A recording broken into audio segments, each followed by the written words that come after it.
होली पर्व को लेकर बिहार राज्य पथ परिवहन निगम और राज्य परिवहन विभाग ने इस बार पहले से ही व्यापक और संयोजित तैयारियां शुरू कर दी है ताकि त्योहार के दौरान यात्रियों को किसी भी तरह की परेशानी न उठानी पड़े। हर साल होली के समय बिहार आने जाने वाले यात्रियों की संख्या अचानक काफी बढ़ जाती है, क्योंकि बड़ी संख्या में लोग रोजगार, पढ़ाई और व्यवसाय के सिलसिले में दिल्ली, पंजाब, हरियाणा, उत्तर प्रदेश, पश्चिम बंगाल, झारखंड सहित कई राज्यों में रहते हैं और होली पर अपने घर लौटना चाहते हैं। इस बढ़ती भीड़ और ट्रेनों में टिकट न मिलने की समस्या को देखते हुए बिहार राज्य पथ परिवहन निगम ने होली से पहले 149 नई डीलक्स बसों के परिचालन का फैसला लिया है,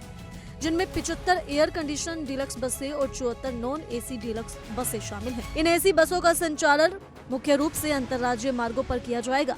जबकि राज्य के अंदर भी कुछ ऐसी बसें चलाने की योजना है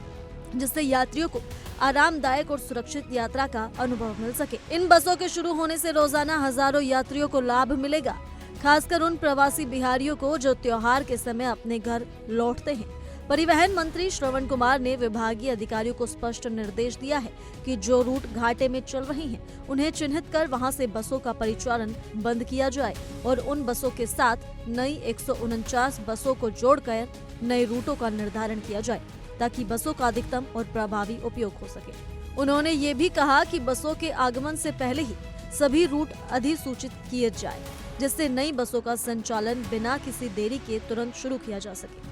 अंतर्राज्यीय बस परिचालन की समीक्षा के दौरान कुछ तकनीकी और प्रशासनिक समस्याएं सामने आई हैं, जिनके समाधान के लिए 7 और 8 जनवरी को दिल्ली में विभिन्न राज्यों के परिवहन मंत्रियों के साथ बैठकर विस्तृत चर्चा की जाएगी। वर्तमान में उत्तर प्रदेश के साथ 10 साल पुराने रूट परमिट के नवीनीकरण की प्रक्रिया चल रही है, जबकि दिल्ली के लिए नए रूटों की सूची लगभग अंतिम चरण में है। इसके बाद हरियाणा से रूट क्लियरेंस लिया जाएगा। इसके अलावा पंजाब, राजस्थान, मध्य प्रदेश, झारखंड, ओडिशा और पश्चिम बंगाल के साथ बस परिचालन को लेकर पारस्परिक समझौता ज्ञापन यानी MOU पर हस्ताक्षर किए जा चुके हैं, जबकि गुजरात, आंध्र प्रदेश, असम और तेलंगाना से अभी तक कोई स्पष्ट जवाब विभाग को नहीं मिला है। निगम के बेड़े में फिलहाल कुल 884 बसें शामिल हैं, जिनमें 266 CNG और 25 इलेक्ट्रिक बसें भी हैं और वित्तीय वर्ष 2024 और 25 में इन बसों के जरिए करीब 2 करोड़ 60 लाख यात्रियों ने सफर किया है। वहीं PPP मोड पर चलने वाली बसों से 92 लाख यात्रियों ने यात्रा की है। साल 2025 और 26 में 2020 अंतर्राज्यीय बसों के माध्यम से दिल्ली, हरियाणा, झारखंड, उत्तर प्रदेश और पश्चिम बंगाल के लिए 6241 ट्रिप पूरे किए गए, जिससे लगभग 2.5 लाख प्रवासी बिहारी त्योहारों पर बिना किसी चिंता के अपने घर पहुंच सके। होली के समय ट्रेनों में भारी भीड़, लंबी वेटिंग लिस्ट और कंफर्म टिकट न मिलने की समस्या आम बात है, जिसके कारण यात्रियों को काफी परेशानियों का सामना करना पड़ता है और कई बार उन्हें महंगे निजी साधनों से यात्रा करनी पड़ती है। लेकिन अतिरिक्त बसों के संचालन से ये समस्या काफी हद तक दूर होगी।